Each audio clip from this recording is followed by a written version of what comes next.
Labrīt visiem! Aicinu pamazām sākt ieņemt vietas. Droši vēl kādu kafiju var paņemt, nesteigties lēnu garu. Un lūgums pašvaldības pārstāvjiem droši ieņemt tuvākās rindas priekšpusē. Drīz sāksim. Paldies!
Sveiki visiem! Droši ieņemam vietas un esiet sveicināti Rīgas domas un sociālo uzņēmumu sadarbības dialogā. Šogad turpinām jau pagājušā gadā aizsākto tikšanos, lai kopīgi veicinātu izpratni par sociālās ekonomikas ekosistēmu un sociālo uzņēmumu lomu tajā, kā arī dalītos pieredzes stāstos un meklētu veiksmīgākos sociālās uzņēmējdarbības attīstības veicināšanas rīkus. Par mūsu kopīgo tikšanos šodien ir parūpējies Rīgas uzņēmēju atbalsta kontaktpunkts sadarbībā ar Latvijas sociālās uzņēmējdarbības asociāciju. Rīgas uzņēmēju atbalsta kontaktpunkts savu aktīvo darbību ir uzsācis šogad un rūpēs par to, lai attīstītu un pilnveidotu Rīgas uzņēmējdarbības vidi.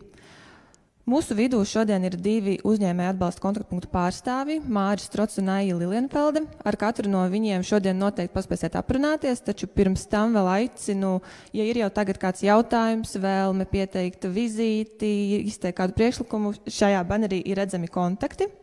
Pasākuma laikā noteikti varēsiet pienākt tuvāk, noskanēt QR kodu un attiecīgi arī ir jau kāds jau priekšlikums, kā uzlabot uzņēmējdarbības vidi Rīgā, droši to ierakstīt.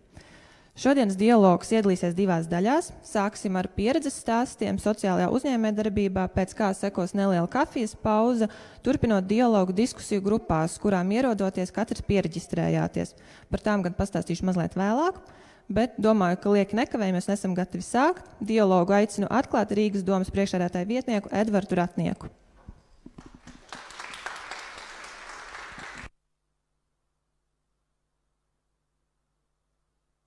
Sveicināti Zeļskundze, sveicināti kolēģi, sveicināti uzņēmēji.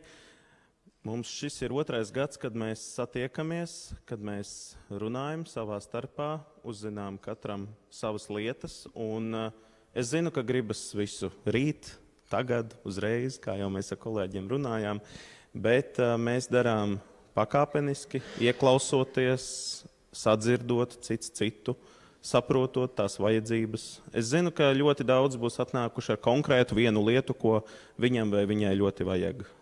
Jā, arī šādas lietas mēs risinām, un tāpēc gribu pateikt paldies arī mūsu uzņēmēju kontaktpunktam, kas ir sācis darbu tam, lai aiz rokas palīdzētu visus uzņēmējus, kas vēlas izvest cauri Rīgas domas birokrātijai. Es zinu, ka sarunas būs arī par telpām, par iespējām atbalstīt un tā, bet ir jāsaprot, ka arī pašvaldības iespējas nav bezizmēra. Citreiz ir tā, ka nāk kādi labu nodomu vadīti cilvēki un saka, dodiet mums telpas, mums vajag telpas, bet nav jau tā, ka mums mētātos viss tā bez pieskatīšanas un pieejams. Arī ar šīm lietām, protams, ir jāstrādā, un to mēs ļoti aktīvi darām, un man milzīgs prieks, ka šogad mēs atkal varam pulcēties šeit.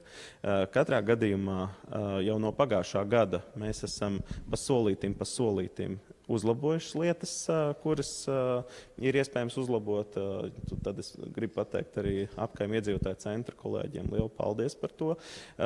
Jau uzreiz brīdinu, ka es noklausīšos Zeļas kundzi un došos tālāk, jo, diemžēl vai par laimi, man ir iespēja tagad, kamēr Vilnis Ķirsis ir projām, vadīt Rīgas domas darbu, un, diemžēl, domas nepārtrauktība ir jānodrošina. Līdz ar to es visu dienu, diemžēl, nevaru pavadīt šeit.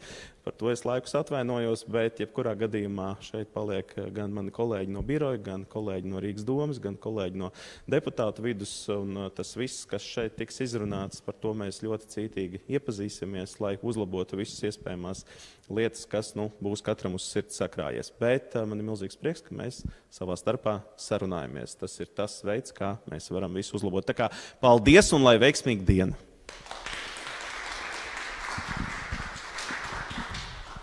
Paldies Ratnieku kungam! Par sociālo uzņēmējdarbību Rīgā, vajadzībām un sadarbību ar pašvaldību aicinu pastāstīt Latvijas sociālās uzņēmējdarbības asociācijas direktori Regitu Zeļu.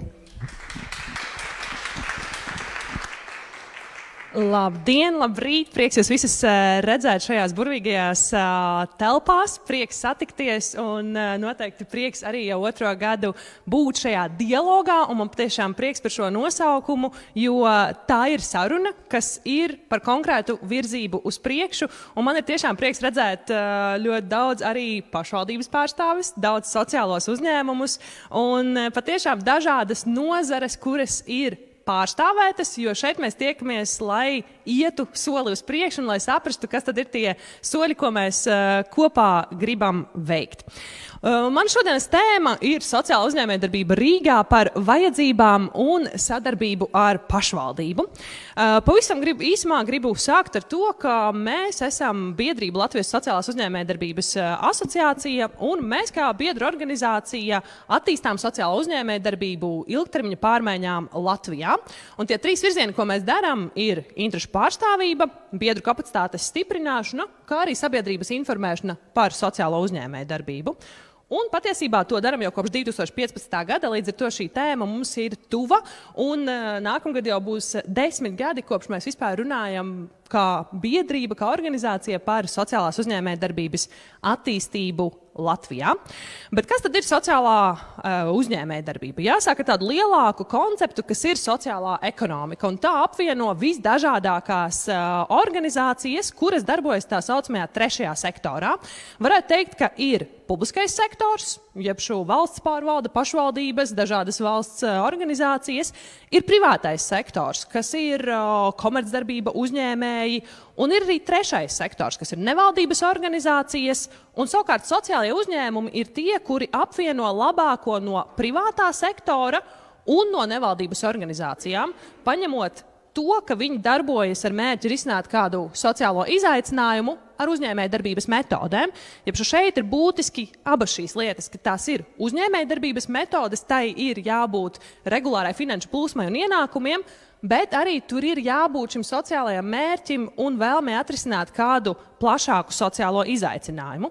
Un tā ir arī tā būtiskā atšķirība, varētu teikt, no daudzām citām dažādām organizācijām un darbošanās veidiem, jo sociāla uzņēmējdarbība apvieno šo te finansiālo ilgtspēju ar sociālo ietekmi. Bet, protams, sociālajā uzņēmējdarbībā nonāk arī šobrīd, kā tādā jomā darbošanās veidā, gan organizācijas no nevalstiskām organizācijām, kuras sāk nodarboties ar saimniecisko darbību un nostabilizēties, gan arī bieži tas ir lielo uzņēmumu sociālā atbildība, kas tiek nodalīta atsevišķā organizācijā, kas darbojas kā sociālā uzņēmējdarbība. Līdz ar to šis ir lauciņš, kas mums rūp un kur mēs redzam milzīgu iegūmu visām iesaistītajām pusēm, jo tās ir organizācijas, kas ir patstāvīgas, viņām ir finanšu plūsma, lai sevi nodrošinātu, viņi nav atkarīgi tikai no ārējiem resursiem un finansējuma, un, protams, viņu galvenais mērķis ir strādāt ar kādiem plašākiem izaicinājumiem. Jeb šo ieguvēju ir pilnīgi visi no sociālās uzņēmējdarbības. Un sociāla uzņēmējdarbība ir šis plašais darbošanās veids. Savukārt Latvijā arī kopš 2018. gada ir spēkā sociāla uzņēmuma likums, kas nosaka to, ka sociālais uzņēmums ir SIA, jeb tas ir uzņēmums, juridiska vienība, kas iegūst sociālā uzņēmuma statusu. Līdzvērtīgi ir arī biedrības, kas iegūst sabiedriskā labuma organizācijas statusu, bet šeit būtiska atšķirība ir tieši juridiskā forma, kādā veidā tas notiek. Vienā gadījumā tā ir biedrība, otrā gadījumā tas ir uzņēmums. Bet, ja mēs skatāmies arī, piemēram, likumdošanā un tajā, kā var veidot atbalstu, tas ir līdzvērtīgi novienādots kā sabiedriskā labuma organizācijām, tā arī uzņēmumiem, kam ir sociālā uzņēmuma status. Līdz ar to ir daudz kā kopīga, bet ir būtiskas atšķirības. Un, protams, ka vēl šaurāks skatījums ir tieši darba integrācijas sociālajie uzņēmumi, kas rada darba vietas kādai no mērķa grupām, piemēram, personām ar invaliditāti, bijušajiem ieslodzītajiem vai kā savādāk, bet tā ir tikai daļa no sociālās uzņēmējdarbības. Sociālā uzņēmējdarbība ir plašāks darbošanās veids. Un, protams, vēl viens jēdziens, kurš ienāk arvien biežāk tajā, par ko mēs domājam, ir sociālās inovācijas. Jums arvien vairāk mēs domājam par inovācijām, bet arī sociālās inovācijas ir jauns veids, kā mēs varam domāt par visdažādāko izaicinājumu risināšanu. Jeb šo jauns veids, kā pievērsties vecām problēmām. Un ļoti bieži tieši sociālai uzņēmumi arī tie, kuri var ienest dažādās jomās arī sociālās inovācijas un jaunu skatījumu. Kāpēc Rīgā vajadzētu sociālo uzņēmējdarbību? Pirmkārt, mēs redzam, ka dažādi izaicinājumi kļūst kompleksāki, viņi ir sarežģīti, tie nav viegli atrisināmi un ir nepieciešamas visdažādākās sadarbības, lai kopā strādājot varētu pievērsties šiem izaicinājumiem. Pašvaldība viena visu nevar atrisināt un ir nepieciešams strādāt kopā, ir nepieciešams ātri reaģēt un arī testēt risinājumus. Un, protams, tas ir jautājums gan par cīņu par iedzīvotājiem un investīcijām, un, protams, arī par uzņēmējiem Rīgā. Un, savukārt, sociālai uzņēmumi ir tie, kuri ar pierādījumiem dara pārmaiņas, un ir arī atbildīgi valsts priekšā. Viņi arī var parādīt un pierādīt, kas ir tas labums, ko viņi sabiedrībai sniedz, ar kādu pienesumu viņi darbojas. Un kas tad ir sociālai uzņēmumi Rīgā? Sociālai uzņēmumi Rīgā ir iekļaujošas izglītības iestādes, tie ir sociālo pakalpojumu sniedzēji, tie ir arī darba integrācijas uzņēmumi, tie ir arī izglītības papildu pakalpojumi, kas darbojas sociālā uzņēmuma formā. Tās ir sociālās inovācijas, kultūras daudzveidība un daudzi citi uzņēmumi, kuri sniedz būtisku pienesumu visdažādākajās jomās Rīgā. Un kādas tad ir vajadzības un ko tad sociāli uzņēmumi vēl dara? Būtībā, ja mēs skatāmies uz ilgspējīgas attīstības mērķiem, tad populārākie, ar ko sociāli uzņēmumi nodarbojas, ir laba veselība un labbūtība, sadarbības un arī mazināta nevienlīdzība, kas ir ļoti būtiski izaicinājumi, ar kuriem sociālai uzņēmumi katru dienu strādā.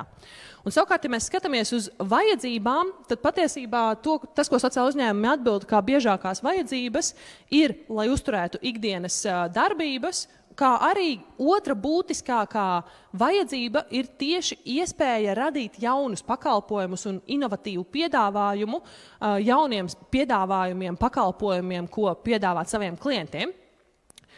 Un savukārt jautāti, ko tad pašvaldība vai valsts varētu darīt, lai arī palīdzētu sociālajiem uzņēmumiem? Tās biežākās atbildes ir dažādi atbalsta mehānismi, kā arī, piemēram, mērķēti atbalsti vai arī nacionāla līmeņa stratēģijas sociālās ekonomikas attīstībai. Bet, protams, mēs varam skatīties uz tabuliņām, bet mēs arī varam skatīties uz īstajiem darītājiem un uz tiem cilvēkiem, kuri ikdienu strādā, lai risinātu visas šīs problēmas un ikdienā iet uz priekšu ar uzņēmējdarbības metodēm, lai kādam palīdzētu un dzīve kļūtu labāka. Un mēs arī esam izveidojuši tos pirmos 10 stāstus, un noskanējot šo QR kodu, jūs nonāksiet mūsu mājaslapā, kur varēsiet arī izlasīt 10 pieredzes stāstus, kā tad ir būt sociālajiem uzņēmējiem, ko tas nozīmē realitātē un ar ko šie cilvēki saskaras visā Latvijā, jo šie stāsti ir no visiem reģioniem. Un, protams, mēs gribam arī šos stāstus papildināt ar vēl jauniem sociālo uzņēmumu pieredzes stāstiem, un es ceru, ka kopā mums tas izdosies, jo mēs gribam arī šos stāstus nest tālāk. Un, protams, biežākais, kā jūs sociālos uzņēmumus varat atbalstīt, ir patiesībā pirkt viņu pakalpojumus un preces. Tas ir pavisam vienkārši. Lai jums atvieglotu šo darbu, mēs esam arī izveidojuši sociālo uzņēmēju preču un pakalpojumu katalogu, kur jūs gan atradīsiet šajā linkā, gan arī noskanējot šo QR kodu, un jūs atradīsiet lieliskus produktus, pakalpojumus, piedāvājumus, kurus jūs varat nopirkt no sociālajiem uzņēmējiem. Tieši tik vienkārši. Bet, protams, runājot par to, kā pašvaldība var veicināt uzņēmēju darbību, būtībā tās ir 4 dažādas lietas, kā kopumā pašvaldība strādā ar uzņēmēju darbības atbalstu. Tas ir gan pārvaldi, jeb partnerību veicināšanu, atbildīgo un tā tālāk, un man prieks, ka Rīgā ir izveidots šis uzņēmēju kontaktpunkts. Es ceru, ka arī uzņēmēji aktīvi lietos šos pakalpojumus, izmantos to, ka informācija ir pieejama vienu vietu, un tas ir viens kontaktpunkts, pie kura vērsties visdažādākajos jautājumos. Otrakārt, tas ir jautājums par infrastruktūru. Tas ir jautājums par infrastruktūras pieejamību, par telpām, par daudz ko citu. Un man arī ir prieks, ka pēcpusdienā tas ir jautājums, kam mēs pieķersimies, jo veids, kā sociālos uzņēmumus arī pašvaldība var atbalstīt, ir arī nodot bezatlīdzības lietošanā un īpašumā mantu. Tās nav patiesībā tikai telpas. Tas arī var būt nevajadzīgi krēsli vai jebkas cits, kas var noderēt arī sociālajiem uzņēmumiem. Tas ir arī par mārketinga aktivitātēm un, protams, atbalstu uzņēmējdarbības uzsākšanai, kur arī man ir prieks, ka mēs dzirdēsim jau drīzumā par 2 interesantām atbalsta programmām, ko Rīgas valsts pilsēta piedāvās sociālo uzņēmumu attīstībai. Un Rīgas pašvaldība viennozīmīgi var būt sociālās uzņēmējdarbības vides veidotāji, atbalstītāji un arī attīstītāji, palīdzēt mērogot risinājumus, kuri jau pastāv un labi darbojas. Un kāda attīstīta sociālo uzņēmēju darbību? Pašvaldība var būt kā kontaktpunkts, tas var būt par infrastruktūru un dažādiem pasākumiem sociālo uzņēmumu izveidei un darbības atbalstam. Tas ir arī jautājums par politikas plānošanas dokumentiem, pašvaldību kā klientu, jeb arī iegādāties preces un pakalpojumus, un arī citās pašvaldībās mēs redzam, ka arī tiek pirktas gan reprezentatīvas dāvanas, gan daudz kas cits no sociālajiem uzņēmumiem, jo tādā veidā jūs arī nopērkat šo sociālo ietekmi, vai tā būtu darba iespēja kādai no mērķa grupām, vai palīdzība plašākai sabiedrībai. Un tātad šī tabula patiesībā ir veidota pagājušajam gadam, un es speciāli viņu ieliku vēlreiz, lai paskatītos, kas tad ir noticis pēc mūsu pagājušā gada tikšanās, kur mēs tikāmies novembrī. Tātad tas, ko mēs bijām uzstādījuši kā tās nepieciešamās lietas, vai kas būtu visvairāk noderīgs sociālajiem uzņēmumiem, bija par telpu pieejamību, un jo šobrīd ir pieejams brīvo telpu saraksts. Ceru, ka jūs visi to zinat, ka Rīgas domas mājaslapā ir atrodams vesels saraksts, kur arī katrs var iepazīties, kas tad ir šīs brīvās telpas, kam viņas ir piemērotas, kādā stāvoklī viņas ir un visu pārējo informāciju. Otrs jautājums bija par nekustamā īpašuma nodokļa atvieglojumiem. Un tas ir arī jautājums, par ko es dzirdēju, ka arī pēcpusdienā mums būs karstas diskusijas un sapratīsim, kā un vai un kādā veidā mēs varam virzīt šo jautājumu, jo arī tas ir atvieglojums, kur ļoti daudzas arī pašvaldības, tajā skaitā arī Pierīgas pašvaldības, ir definējušas savos normatīvajos aktos, piemēram, Siguldā saimnieciskās darbības veicējiem, kuriem ir reģistrēts sociāla uzņēmuma status par sociālās uzņēmējdarbības nodrošināšanai izmantojamo nekustamo īpašumu un piemēro nodokļa atvieglojumu 50% apmērā no kadastrālās vērtības. Līdz ar to ir dažādi piemēri, un katra no pašvaldībām ar mazlietiņ citu uzsvaru veido šo atbalstu, bet tajā pašā laikā, protams, tas ir būtisks nodrošinājums sociālajiem uzņēmumiem. Trešā lieta bija par grantu finansiālo konkursu, un man prieks, kā jau minēju, ka tas būs. Protams, vēl ar vienu jautājums ir par šo iepriekš minēto finansiālo atbalsta programmu Rīgas vēsturiskā centra ēku pirmā stāva atdzīvināšanai, par ko jau pagājušajā gadā bija jautājums. Tas vēl ar vienu ir jautājums, vai un kad un kādā veidā tā varētu būt. Bet, protams, citi jautājumi bija saistīti gan ar sociāli atbildīgu publisko iepirkumu veikšanu, un forši, ka tas arī ir pēcpusdienas jautājums, kur mēs redzam, ka tas ir iespēja ieguldīt jau tā naudu, kura tiek tērēta, sociāli atbildīgi, ieviešot kādus papildu kritērijus gan par mērķa grupas nodarbināšanu, gan kaut ko citu, arī jebkuram uzņēmumam, kurš startē kādā no iepirkumiem. Tas ir arī par jaunu uzņēmumu konsultēšanu, apmācībām, biznesa inkubācijas procesiem un daudz ko citu, jo mēs redzam, ka liels atbalsts ir nepieciešams tad, kad uzņēmums uzsāk darbību, kad tikko uzņēmums ir reģistrēts, un tad varbūt ir šī neskaidrība, kur un kā iet darboties un ko darīt. Un, protams, noslēdzošais bija par noteiktu kontaktpersonu, pie kuras griezties saistībā ar uzņēmējdarbības attīstību un pilnveidošanu. Un te prieks, ka tas arī varētu būt šis uzņēmēju atbalsta kontaktpunkts, kā viena vieta, kurā griezties, lai arī noskaidrotu sev svarīgos jautājumus.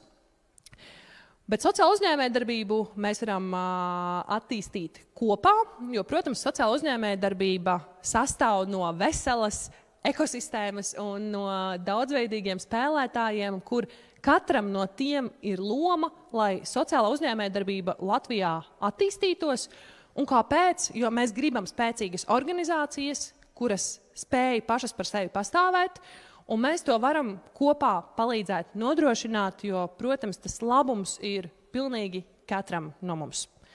Un kā tad mēs varam iesaistīties? Tie iespējamie sadarbības veidi ar mums ir, protams, gan dažādi pieredzes apmaiņas braucieni, lekcijas, dažādas partnerības, tajā skaitā arī par sociālajām inovācijām, un arī kontakti un sadarbību veidošana starp publisko un sociālās uzņēmējdarbības sektoru, jo mēs apvienojam šobrīd 140 sociālos uzņēmumus, biedrības, cilvēkus, fiziskas personas, visdažādākie biedri mums ir, un noteikti mums ir tie kontakti, un varam arī jums palīdzēt atrast tos sadarbības partnerus, kurus jūs meklējat, lai kopīgi sasniegtu mērķus labākai Latvijai. Tā kā saku jums lielu paldies, te arī mūsu kontakti, noteikti priecāsimies sadarboties. Paldies!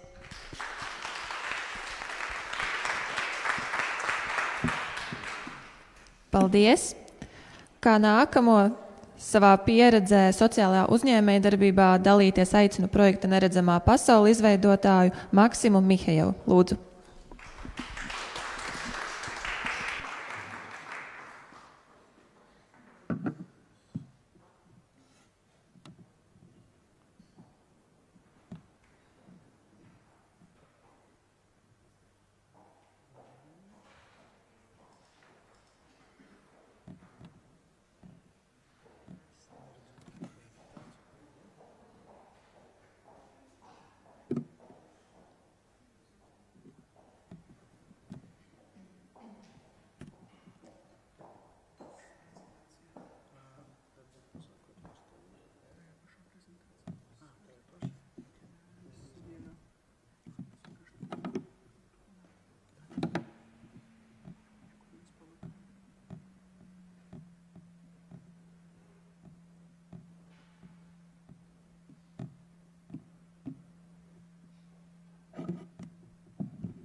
Labdien!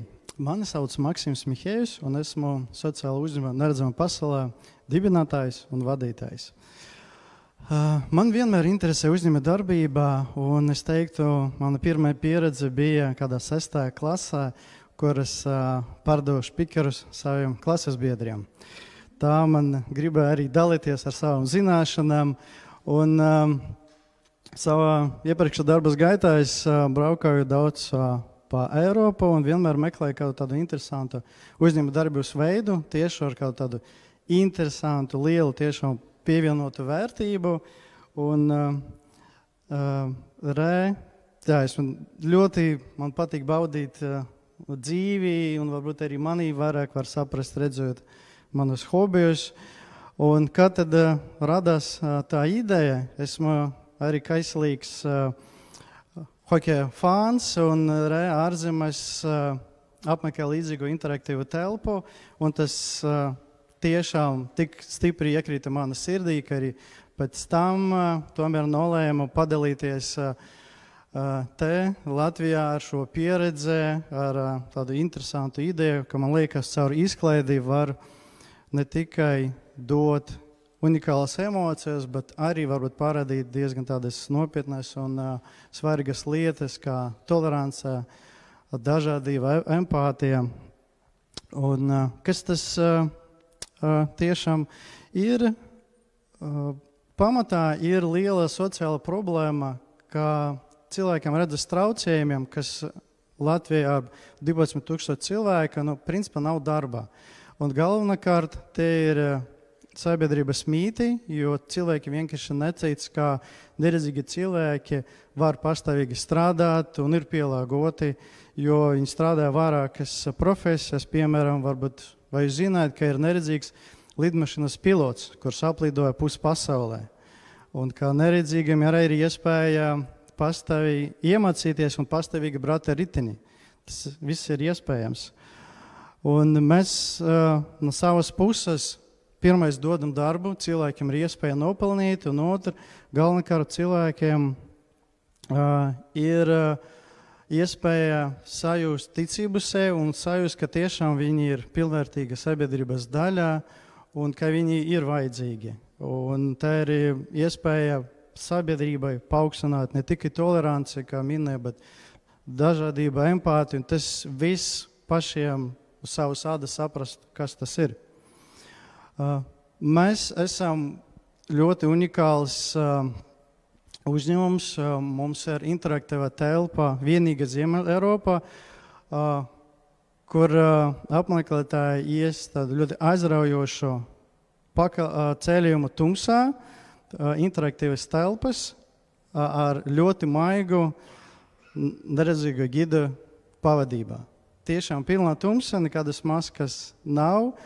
Un mēs piedāvājam gan ekskursijas pieaugušiem, gan randiņus, gan korporatīvas saldēšanas pasākumus, ekskursijas skolām, kas varbūt parāda to, ka varbūt skolas nemacā, un tie saldēšanas pasākumi arī pirmkārt ielādē un mēģina salauzt tos stereotipus, kas palīdz tālāk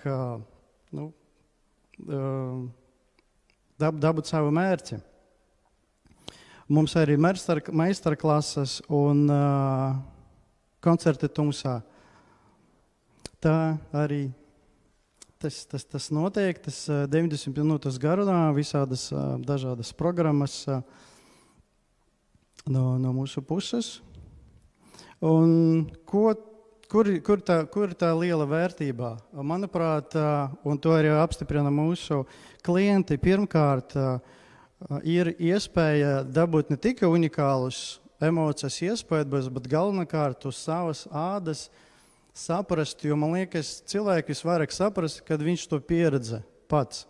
Ja, nevis varbūt lasot grāmatas vai vēl kaut kur, bet te cilvēks pat uzzina pirmkārt, kā cilvēks cilvēkam varētu būt dažādi ierobežojumi. Tas var būt saistīts ar garīgu raksturu ierobežojumu, gar fiziski, bet principā dzīve ir ļoti daudzveidīga, interesanta, un cilvēks, principā, spējīgs uz visu un var pielāgoties. Un tajā tumsā cilvēki tiešām saprast, pirmkārt, kā jūtas neredzīgs cilvēks, otrkārt, viņi saprot, ka visi ir iespējams. Var pielāgoties un tā arī attīstīt to dažādību, empātiju, līdzjūtību.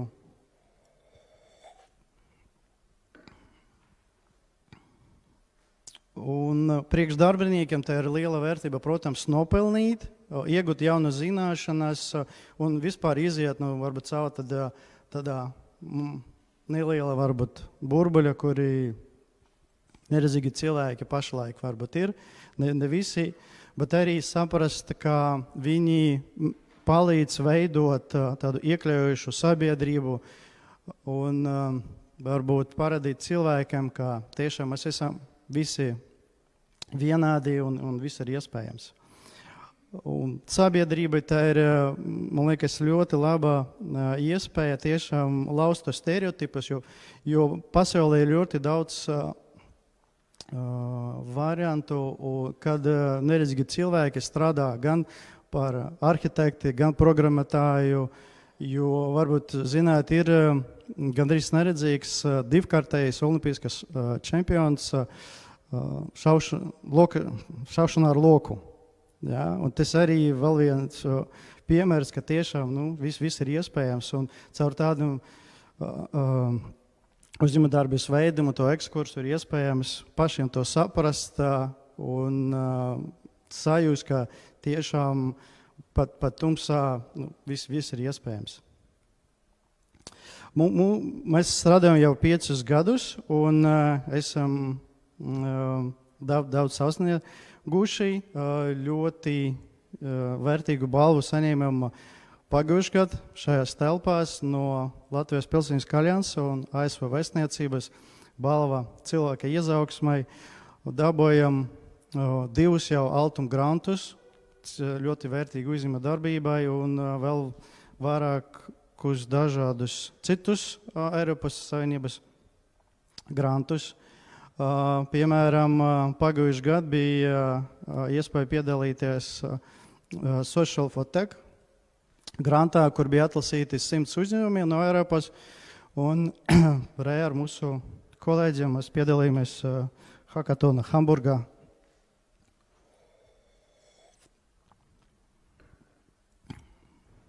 Un tālāk mums būs tāds viens interaktīvs uzdevums priekš jums, lai jūs vairāk saprastu, varbūt, kas mēs esam. Tā, man būs uzdevums, es iedošu kādu priekšmetu, un jūs varēsiet ar aizvērtām acīm mēģināt saprast, kas tas par priekšmetu. Varbūt sāksim ar jums. Jā, jūs varat aizvērt acis, es parādīšu.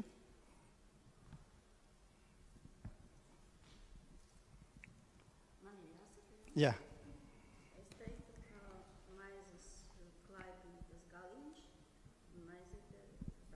Jā, tieši tā. Jā, super. Un nākamais. Labi, man vēl ir.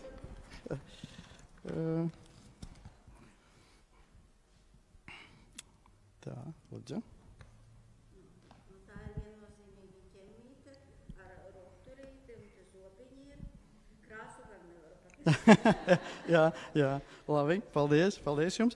Un varbūt vēl viens brīvprātīgais, ja jūs varat aiz aci, un jums iedošu.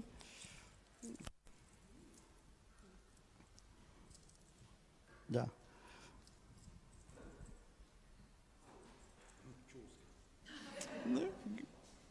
Gandrīz varat apskatīties.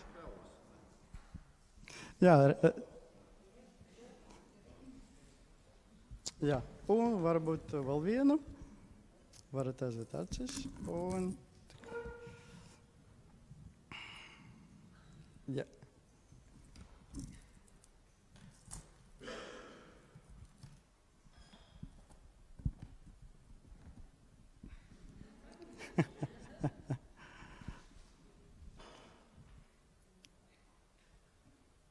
Es varu palīdzēt, tas saistīts ar pudelēm.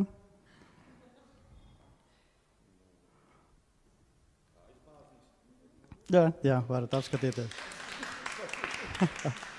Redziet, tas nav tik varbūt vienkārši, bet arī ir interesanti, un kā mūsu smadzenes saka strādāt, ka tiešām acis ir ciet, jo 80% no informācijas mēs saņem tieši caur acīm, un tagad, kad acis ir ciet, saka strādāt, pilnīgi citas maņas un daudz intensīvāk. Un tas pirmais veids, kā saprast, kā dzīvo neredzīgi cilvēki, bet arī saprast, arī citus cilvēkus, kā varbūt ir kādi citi ierobežojumi. Un,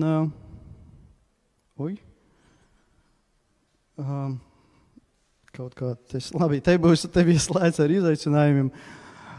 Mūsu izaicinājumi, jā, protams, tas telpas, pašlaik mēs esam Čengaragā, strādājam 4 gadus, un mēs atvarējāmies Covid laikā, un tālāk mūsu nākamais posms attīstīties, tas pārvieties uz Rīgas centru, kur ir plūsma, kur ir turisti, jo mūs apmeklē daudz ārzemju turisti, pat Čengaragā.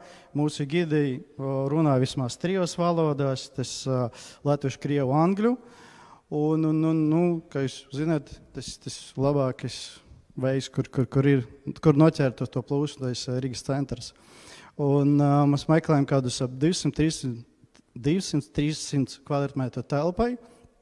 Tas viens, kā arī mana kolēģe Regita minēja, ka jā, tas nekustam īpašumu nodoklis, tas arī varētu būt labs mūsu atvieglojums vai iedot visiem sociāliem uzņēmējiem, ne tikai, kas iedot vai kas pilda tev sociālos pakalpojumus. Un kā arī ņemot ārzemju pieredzi, varbūt Rīga ir iespēja arī iedot reklāmu, izvietot reklāmu, jā, vai ar atlaidi vai ar kādu citu veidu, jo tas arī ir iespējams. Un no savas puses es gaidu jūs ciemos un pilnīgi ticu, ka kopā mēs varam padarīt šo pasauli labāk priekš mums un mūsu bērniem. Paldies! Varbūt, ja ir kādi jautājumi. Jā, paldies. Paldies par iedvesmojošo stāstu un atraktīvo uzdevumu. Kā nākamo savā pieredzē aicinu dalīties arī Rīgas Zaļās skolas Rīgas struktūra vienības vadītāju Undīni Lūsi. Lūdzu.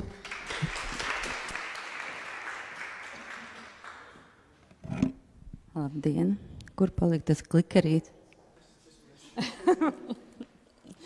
Paldies.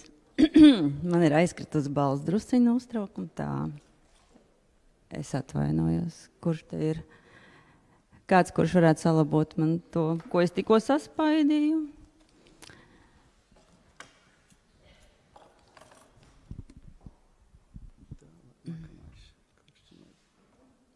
Jā. Tātad, labdien vēlreiz. Mani sauc Undīna Lūse. Esmu Rīgas Zaļās skolas struktūra vienības vadītāja. Zaļā skola ir Valmieras Zaļās skolas reģistrēta struktūra vienība Rīgā. Un SIA Valmieras Zaļā skola ir sociālais uzņēmums jau 3. gadu. Šodien es esmu šeit, lai pastāstītu jums Rīgas Zaļās skolas stāstu. Kā tad vispār radās ideja par šo skolu un cik tālu mēs esam tikuši 2 gadu laikā.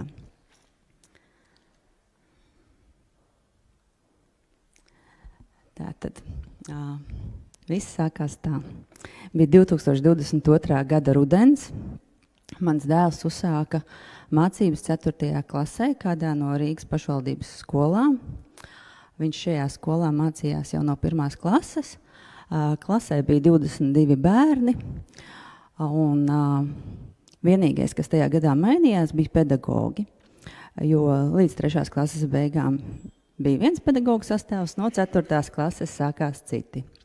Manam dēlam, lai arī viņam ir augsti IQ rādītāji, viņam vienmēr ir bijušas mācīšanās grūtības. Un bijis ļoti svarīgs emocionāli tuvs kontakts ar pedagogu. Un visi skolotāji, kas viņam bija līdz šajai 4. klasē, to zināja un ļoti veiksmīgi mācēja viņu iekļaut mācību procesā un klases darbībā vispār. Un, kad viņš uzsāka 4. klasē mācības, jau pirmajās mācību dienās, viņš nāca mājās un stāstīja, ka viņam ir jauna matemātikas skolotāja, un šī skolotāja uz viņiem klasē kliedz, viņa viņus aizskar, runā ar viņiem nejaukos vārdos. Un, tā kā es tajā laikā jau studēju speciālo pedagoģiju, es zināju, ka tas noteikti nevienam bērnam neveicina mācīšanās motivāciju. Un ka šim te var būt ļoti nopietnas sekas, ka visiem klases bērniem kādā brīdī var sākties opozicionāra uzvedība. Un es gāju pie klases audzinātājas, un es klases audzinātājai teicu, ka hei, šitas nav tas pareizais ceļš, un varbūt varētu runāt ar matemātikas skolotāju, lai viņa nedaudz maina mācīšanas pieeju, uz ko es saņēmu atbildi, ka šī skolotāja jau daudzus gadus mūsu skolā ir zināma kā pedagogs, kas 1. septembra nedēļās iztīra savas klases. Viņa nevarēja iztīrīt manu dēlu laukā no šīs klases, jo, kā es iepriekš teicu, klīniskais psihologs bija veicis izpēti, IQ rādītāji ir augsti, un ja kādreiz pirms daudziem gadiem bija tā sistēma, ka skolotājs varēja uzrakstīt ziņojumu un bērns tika pārcelts uz speciālo skolu, tad mūsdienās 2022. gadā tas vairs nav iespējams, un viņai nācās samierināties. Tajā pašā laikā viņa nemainīja savas pedagoģiskās metodes, un dēlam tajās dienās, kad bija matemātika, un tās bija 4 dienas nedēļā, bija ļoti, ļoti augsta trauksme. Viņš principā uz skolu gāja katru dienu ar asarām. Tikai 4 dienas bija tās laimīgās dienas, kad matemātika nebija, un kad viņš gāja, un viņam viss bija labi. Sekas, tik augstā trauksmē dzīvojot ilgu laiku, ir strauja imunitātes pasliktināšanās. Oktobra vidū viņš nonāca bērnu klīniskajā slimnīcā, un viņš tur ārstējās 2 nedēļas. Pēc 2 nedēļām es devos pie 3 dažādiem ārstiem privātajās klīnikās, lai pārbaudītu, ka tiešām viss ir izārstēts, lai zinātu, ka tiešām nav iespēja nekāda tur atgriešanās slimības un tā tālāk. Visi ārsti speciālisti man apstiprināja, ka viss ir kārtībā, viss ir izārstēts, jūs droši varat atgriezties skolā. Atgriezās skolā, viņš tajā pašā vidē, no kuras viņš bija aizbēdzis uz pāris nedēļām, atrodoties slimnīcā. Un likumsakarīgi decembra vidū, pāris dienas pirms liecību izsniegšanas, viņš pamodās atkal slims. Atkal bērnu klīniskā slimnīca, atkal antibiotikas, un tajā brīdī ārstu ieteikums bija tāds diezgan kategorisks, ka māma, jums ir jāizdara izvēle. Tātad izvēle vienā svaru kausā bija, ka bērns paliek tajā pašā vidē, kur viņš ir, arī iespējamība, ka viņš atkal un atkal slimo. Un otra ir, ka man ir jāmaina tātad šī vide viņam, kur viņš jūtās labi. Izvēle bija tāda ļoti, ļoti grūta, jo mainīt skolu gada vidū ir ļoti sarežģīti. Mēs nezinām, kas būs nākamajā skolā pretī, kā tas izskatīsies. Un tam visam klāt nāca vēl ārsta speciālisti kategorisks ieteikums, ka līdz februāra vidum skolā viņš atgriezties nedrīkst nekādā gadījumā, jo tagad mēs viņu izārstēsim, bet ir jāpiet vēl kaut kādam laikam, līdz viņa imunitāte būs atjaunojusies. Un tad bija janvāra 1. datumi. Mans vīrs uzdeva man jautājumu, ko tu darīsi? Un es viņam teicu, ir skaidrs, ka ir jāmaina skola, bet es nezinu, kura. Tā kā viņš varēs atgriezties skolā tikai februāra vidū, tad es šobrīd apsveru mājmācības iespēju viņam, jo ieiet jaunā kolektīvā februāra vidū arī ir trauksmaini. Un pāris dienas vēlāk es sēdēju savā virtuvē, dzēru rīta kafiju, intensīvi domāju par to, kur tad, kā tad. Un atcerējos, ka mana studiju programmas vadītāja reiz man stāstīja, ka Valmierā ir tāda zaļā skola, kur ir dzīvnieku asistēta terapija, kur ir jauki pedagogi, kur ir apmācīti bērniem, tā kā strādāt ar bērniem, kuriem ir mācīšanās grūtības, kuriem ir visādas citādas diagnozes, bet tajā laikā, kad es to klausījos, man bija tā sajūta jauki, ka Valmierā ir tāda skola, un tikai kur esam mēs un kur ir Valmiera, tikpat labi es varētu klausīties par kādu skolu, kas ir Spānijā, un tas uz mani nekādā veidā neatiecās. Un tad tajā janvāra rītā, kad es dzēru savu kafiju un intensīvi domāju par to, ko tad, kā tad, es sapratu, ka, hei, kāda starpība, kur ir skola, ja bērns ir mājmācībā. Un tā bija pirmā reize, kad es piezvanīju Ligijai, kad es viņai izstāstīju mūsu stāstu un pajautāju, vai jūs ņemsiet, vai jūs mūs pieņemsiet uz to pusgadu. Un Ligija teica, protams, jā. Pēc pāris dienām mans dēls pirmo reizi piedalījās Zoom nodarbībā 1-pret-1 ar skolotāju no Valmieras, kas bija skolotāja Indra. Un skolotāja Indra tajā brīdī mācīja viņam matemātiku.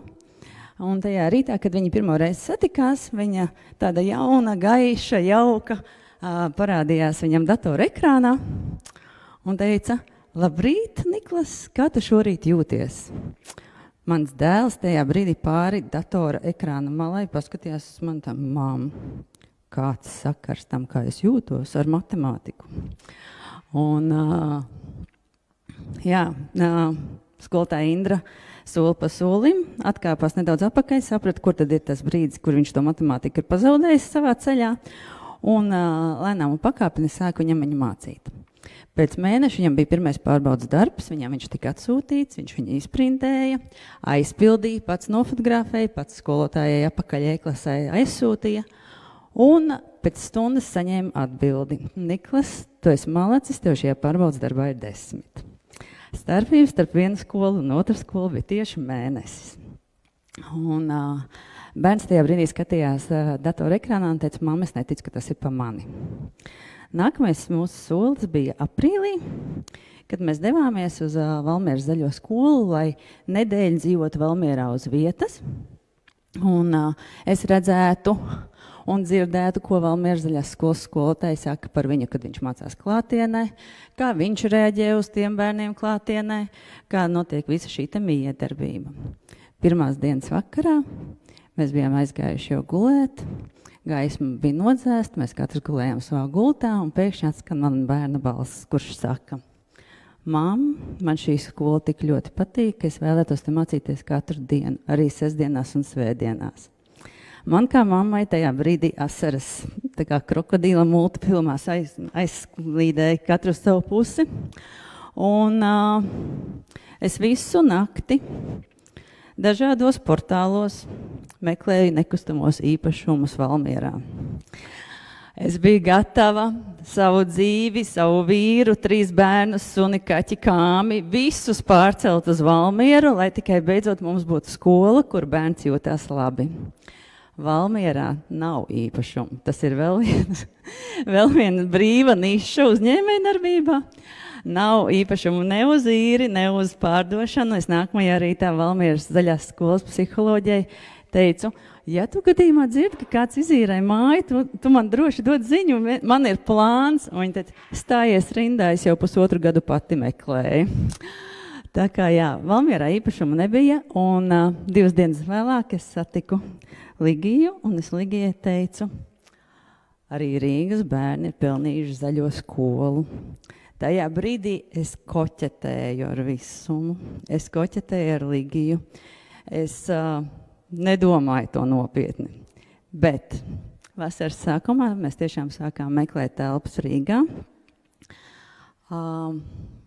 jūlija vidū, jūlija beigās es sapratu, ka nebūs, jo telpas nav atrastas un laika vairs nav. Un līgītie brīdī man teica, stop, pagaidi, mums vēl ir laiks. Valmieras zaļā skola tika dibināta 6. augustā, mums ir laiks līdz 6. augustam. Es domāju, viss. Tā kā. Neiespējami. 1. augustā mums atnāca telpu piedāvājums. 9. augustā mēs parakstījām līgumu. 6. tika apgriezts otrādāk, un mums bija tieši 3 nedēļas, lai mēs nokomplektētu skolotāju sastāvu, lai mēs pieņemtu skolā bērnus un lai 1. septembrī mēs atklātu Rīgas zaļo skolu. Mēs to izdarījām, un te mēs esam gadu vēlāk. Mūsu bērni ir auguši, viņi ir daudz ko apguvuši, viņi ir piedzīvojuši to, ka var būt arī citādāk, ka var būt skola, uz kuru gribās iet. Mūsu 1. septembrī, kad es teicu runu, mana balss drebēja apmēram tikpat ļoti, cik šobrīd. Es viņiem teicu, ka es darīšu visu, lai nākamajā gadā viņi kopā ar mums dziedātu skolā iet man gribās. Un šogad viņi dziedāja, viņi tiešām dziedāja. Un tas ir tas, ko mums saka arī vecāki, ka pirmo reizi ilgu gadu laikā ir tas, ka viņi dzird, ka bērns grib no rīta iet uz skolu. Un mums ir bērni, kas sestdienās grib nākt uz skolu, un tie nav manējie, un tie ir citi. Un viņi tiešām man nāk no vecākiem ziņas par to, ka mēs braucām garām, un viņš redzēja tavu mašīnu. Viņš teica, ka viņš grib tikai ieskriet pie tevis sasveicināties, jo tu sestdienā esi. Un ar sirdi, ar mīlestību mēs darām to, ko mēs darām, mēs audzinām jauno paudzi. Pirms gada, 1. septembrī, Rīgas zaļajā skolā bija reģistrēti 26 skolēni. Šī gada 1. septembrī jau 62. Mums atkal patīk spēlēties ar cipariem, ar skaitļiem, mēs viņus apmainījām vietā. Un tas ir tikai sākums, jā. Mēs turpināsim augt Rīgai.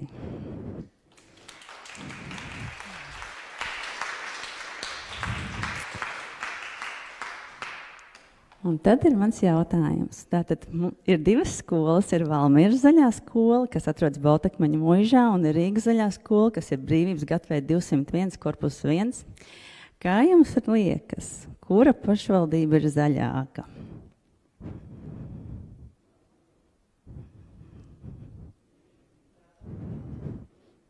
Varētu domāt, ka Valmiera, jo viņi ir Vidzemes laukos, bet nē. Bet nē, es apsveicu Rīgu. Ar aplausiem mēs varam paziņot, ka Rīga ir daudz zaļāka pašvaldība kā Valmiera. Un man tam ir lietiski pierādījumi. Tātad, katru mēnesi mums pašvaldībām ir jānodod atskaites. Valmieras zaļajā skolā, Valmieras pašvaldībā, tas notiek tā. Tiek izprintētas daudz A4 lapas. Tiek vākti vecāku paraksti. Pēc tam šīs lapas tiek skenētas iekšā, sūtītas uz pašvaldību, un pašvaldība tieši šādu pašu čupu savā pusē printē laukā. Rīgas pašvaldības sistēma ir tāda, ka mūsu ikmēneša lapas izskatās šādi. Viss notiek elektroniski, un papīrs paliek tur, kur viņam ir jāpaliek. Tā kā apsveicam Rīgu. Tagad man kaut kas ir tad pazudis burtiņā.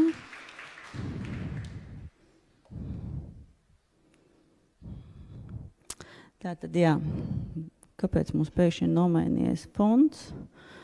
Okay, es nolasīšu. Tātad vislabākās atsauksmes par Rīgas pašvaldības darbiniekiem mums ir, jo viņi vienmēr ir bijuši profesionāli. Komunikācija vienmēr ir bijusi korekta, laipna, atsaucīga un pozitīva. Vienīgā pašvaldība Latvijā, Rīga, ir tā, kura tik ļoti atbalsta savus bērnus, kuriem ir īpašas vajadzības jau no 1,5 gada vecuma, sniedzot asistenta pakalpojumu. Ja tādu pakalpojumu ir pateicis, ka ir jāsaņem deāks. Tad tiešām Rīga ir vienīgā pašvaldība, kas saviem mazajiem bērniem jau no 1,5 gada vecuma piešķir asistentus. Un vienīgā pašvaldība, kura dod ēdināšanas atbalstu skolēniem no 5. līdz 9. klasē, ja viņi mācās privātajā skolā.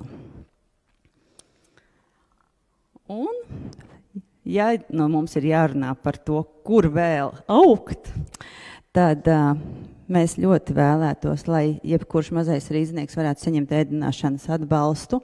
Arī tad, ja pirmskolas izglītības iestādi viņš apmeklē ārpus Rīgas administratīvās teritorijas. Mēs ļoti vēlētos lūgt iespēju pārskatīt, iespēju paaugstināt pašvaldības līdzmaksājumu pamat izglītības iegūšanai, jo šobrīd tas skolā ir 12,95 €.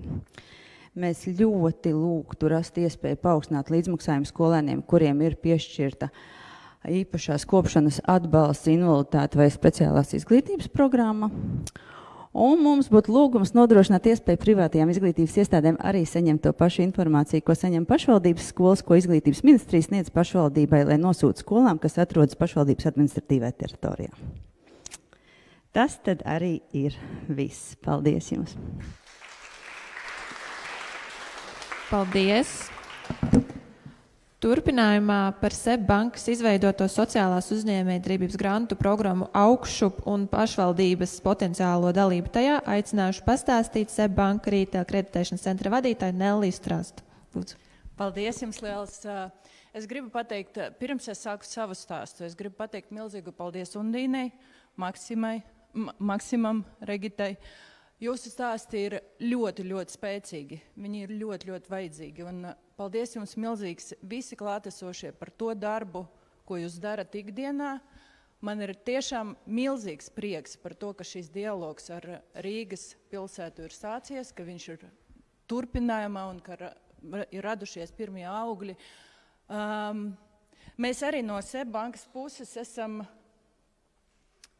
pirms 3 gadiem sākuši vienu programmu ar vairākām Pierīgas pašvaldībām, kura saucās Augšup, un viņas galvenais mērķis ir veicināt tieši sociālo uzņēmējdarbību.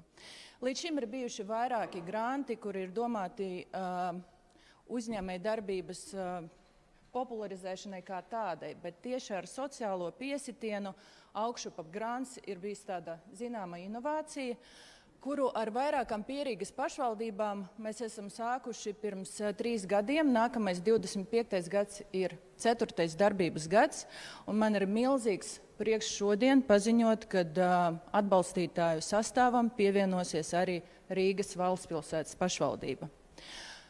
Granta pretendents, jeb tie, kas var pretendēt, ir galvenokārt sociālais uzņēmums, bet tas nenozīmē, ka pieteikšanās brīdī tam statusam jums jau ir jābūt. Jūs varat pieteikties vai nu kā privātpersona, vai nu kā uzņēmums, kas jau ir sociālais, vai nu kā uzņēmums, kuram šāda veida status būtu jāiegūst gadījumā, ja grants tiek piešķirts.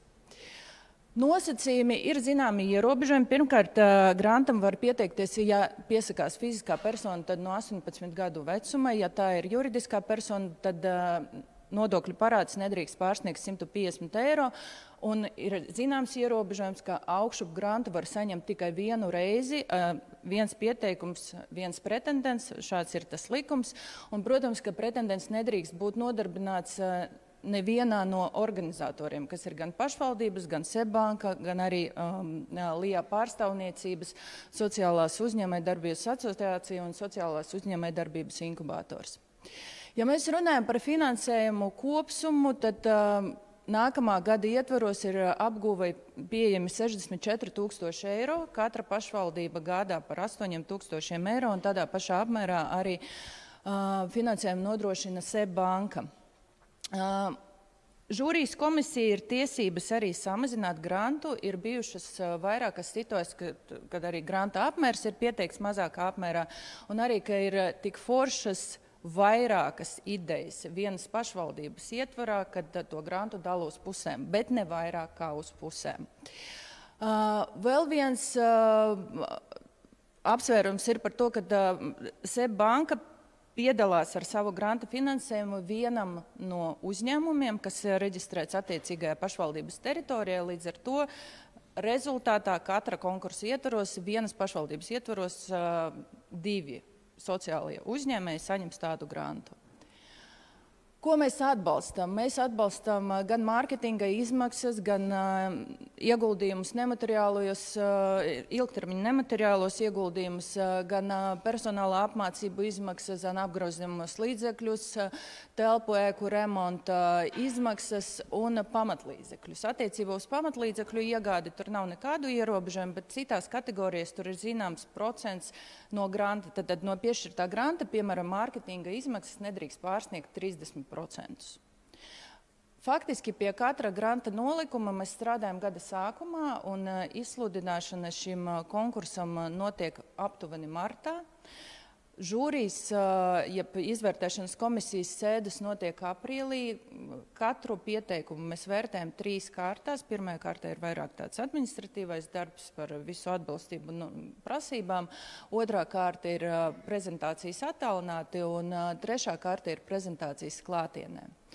Tas, kam grantu nevar izmantot, ir vairāki ierobežojumi - tabaka, azartspēles, alkohols, valsts pārvalde un aizsardzība, nekustamais īpašums, finanšu un apdrošināšanas darbības, vairumtirdzniecība un mazumtirdzniecība un arī kravas autotransporta iegāde, saimnieciskās darbības veicējiem, kas darbojas tieši transporta nozarē. Faktiski granta izmaksa notiek 2 daļās, tātad grants ir jāapgūst gada laikā. 80% no paredzamās summas mēs uzreiz izsniedzam pēc līguma noslēgšanas, praktiski tas notiek mēneša laikā, un atlikušos 20% pēc attiecīgo līguma noteikto saistību izpildes. Bet līguma darbību katra pašvaldība un arī Seibanka mēs uzraugam viņu 2 gadus, sekojam līdzi, kā jums iet, vai ir sasniegti pamatmērķi, un faktiski 2 gadu laikā tā projekta realizācija arī beidzās. Un šis ir mans pilns stāsts. Slaidu bija sākotnēji vairāk, bet bija iedots ļoti maz laika, tā kā, ja ir jebkādi jautājumi, jūs droši varat vai nu tagad viņus uzdot, vai nu arī rakstīt man privāti, un lūdzu sekojiet līdzi granta izsludināšanai, viņa notiks nākamā gada sākumā. Paldies!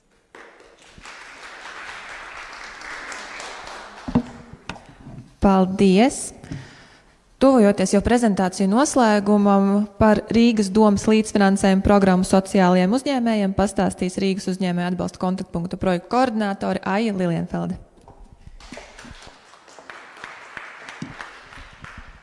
Jā, paldies! Es esmu Aija Lilienfelde, kā jau jūs dzirdējāt, es esmu Rīgas uzņēmēju atbalsta kontaktpunktu viena no koordinatoriem. Ar daudziem no jums noteikti esmu komunicējusi jau šī pasākuma organizēšanas procesā, un te es esmu klātienē. Tātad, izmantojot šo mirkli un šo platformu, gribu arī pastāstīt bišķiņu par mums. Tātad, Rīgas uzņēmēju atbalsta kontaktpunkts ir izveidots šī gada februārī, sekojot labi iedibinātai praksē komunikācijā ar iedzīvotājiem, kas bija apkaimju koordinātori, kas tika nodibināti apmēram 3 gadus iepriekš, un atsaucoties šādai vēlmei arī no uzņēmēja puses, lai būtu šīs personas, ar kurām tieši nepastarpināti komunicēt un risināt dažādus sadarbības jautājumus, ir izveidots Rīgas uzņēmēju atbalsta kontaktpunkts, lai attīstītu produktīvu un aktīvu sadarbību starp pašvaldību un uzņēmējiem. Tie esam mēs, 2 koordinātori, kas strādā Rīgas uzņēmēju atbalsta kontaktpunktā. Tātad es Aija Lilienfelde un Māris Strots. Māri, varbūt tu vari? Jā, brīnišķīgi, šis ir Māris, viņš nav tikai virtuāls. Un tātad sazināties ar mums, jūs varat gan rakstot uz e-pastu, gan zvanot uz tālruni. Varat arī vienkārši noskanēt QR kodu un pieteikt vizīti šādā variantā. Bet, ja jūs negribat ar mums tieši runāt, tad jūs varat izmantot šo te QR kodu, noskanēt un iesniegt savu priekšlikumu vienkārši šādā veidā. Tā, es ļoti atvainojos. Ja. Tātad mūsu darbības virzieni ir šie te individuālie risinājumi, kad konkrēts uzņēmējs vēršās ar savu problēmu un stāsta, kāda palīdzība ir nepieciešama, un mēs attiecīgi palīdzam norientēties sazarotajā Rīgas domas struktūrā un atrast to institūciju, kas varēs šo palīdzību sniegt. Tad ir tie saucamie sistēmiskie risinājumi, kad mēs jūtam, ka mums sāk pastiprināt ienākt viena veida vajadzības un prasības, un mēs redzam, ka tātad kaut kur šī sistēma ķerās, un ir nepieciešama tāda varbūt starpinstitucionāla iesaiste, un atrast, kā tad mēs šo procesu varam atvieglot un padarīt gludāku. Un tad ir atbalsts un informācija. Tas ir tātad atbalsts ir šis te, ka mēs šobrīd strādājam pie vairākām atbalsta programmām, ne tikai sociālajai uzņēmējdarbībai, bet arī uzņēmējdarbībai kopumā. Kā jau Regita pieminēja, šis pirmā stāva atbalsta programma, kas ir tapšanas stadijā. Un arī mūsu līdzfinansējuma programma, kas būs veltīta tieši sociālajai uzņēmējdarbībai. Un tā ir dažāda informatīva materiāla izstrāde, un mums tapšanā ir arī digitālais kontaktpunkts, kas būs platforma uzņēmējiem, kurā mēs ievietosim visu uzņēmējumu aktuālo informāciju, un caur kuru arī varēs komunicēt ar kontaktpunktu. Tātad, sīkāk par mūsu plānoto līdzfinansējumu programmu. Kā jau Regita minēja, jāaprakstās zem katra šī vārda, ka sociālo izaicinājumu Rīgai netrūkst, un tie bieži vien ir savstarpēji saistīti un miedarbojās viens otru pastiprina un ietekmē. Un tāpēc, domājot par to, ka Rīgas fokus viennozīmīgi ir sociāli mazais sargāto vai sociālās atstumtības riskam pakļauto mērķu grupu nodarbināšana, tajā pašā laikā saprotot, ka tikpat liela nepieciešamība mums ir arī vides pieejamība, kā to parāda Labklājības departamenta veiktais 2022. gada pētījums, tad mēs savu sociālās uzņēmējdarbības atbalsta programmu mēs mērķēsim uz sociālajiem uzņēmējiem, piešķirot grantu vides un pakalpojumu pieejamības uzlabošanai. Un proti tās attiecināmās izmaksas mēs dalām divās tādos flangos. Tas ir fiziskās vides pieejamības uzlabošana, kas ir tātad būvniecība, domājot par uzbrauktuvēm, durvju ailām un tam līdzīgām lietām. Ar būvniecību nesaistīta telpu pielāgošana, kas varētu būt dažādas taktilās joslas, un digitālās vides pieejamības uzlabošanai, kas ir programmatūra un digitālie risinājumi. Pretendents. Tātad uz šo grantu varēs pretendēt SIA, sociālais uzņēmums, kas jau tātad ir iegūst sociālā uzņēmuma statusu un veic saimniecisko darbību Rīgā, kas veic saimniecisko darbību Rīgā, bet plāno iegūt sociālo uzņēmumu statusu un varbūt ir iegūst sociālā uzņēmuma statusu, bet šobrīd vēl nestrādā Rīgā, kā mēs zinājām mūsu pieredzes stāstā, bet plāno paplašināt savu saimniecisko darbību Rīgā. Un tā varbūt arī tātad nevalstiskā organizācija, kas plāno dibināt sociālo uzņēmumu un veikt saimniecisko darbu Rīgā. Līdzfinansējumu mēs paredzam tātad līdz 90% no attiecinām izmaksām, bet ne vairāk kā 15,000 eiro. Un programmas gada apmērs uz šo brīdi ir iezīmēts 60,000 eiro, tātad aptuveni 4 pieteikumi gadā. Un tātad uz šo brīdi ir izstrādāts saistošo noteikumu projekts par šo līdzfinansējumu programmu, un viņš ir nodots sabiedriskai, publiskai apspriešanai. Tātad, ja jūs ieiesiet mājaslapā www.riga.lv, šeit sadaļā aktuāli ir saistošo noteikumu projekti, kā uzklikšķinot, jūs nonāksiet pie sadaļas, kur uzspiežot uz izsaki savu viedokli, jums būs iespēja iesniegt savu viedokli, priekšlikumu, savu komentāru attiecībā par šiem saistošiem noteikumiem. Tā kā aicinu jūs visus iepazīties, izteikt savu viedokli, palīdzēt mums tos noformulēt pēc iespējas aktuālāk, pēc iespējas vieglāk strādājams gan jums, gan mums. Tā kā paldies jums liels!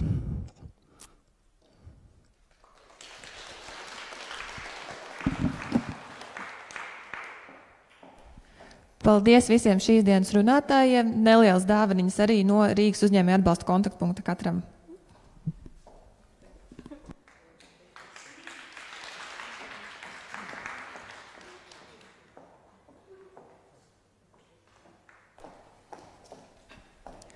Pirmo pasākumu daļu esam veiksmīgi aizvadījuši. Tūdaļ būs laiks nelielai kafijas pauzē, taču pirms tam vēl pastāstīšu par gaidāmo pasākumu otro daļu. Tā būs diskusiju daļa. Katrai no tām reģistrējoties, ierodoties šeit, izvēlējāties sev attiecīgo tēmu.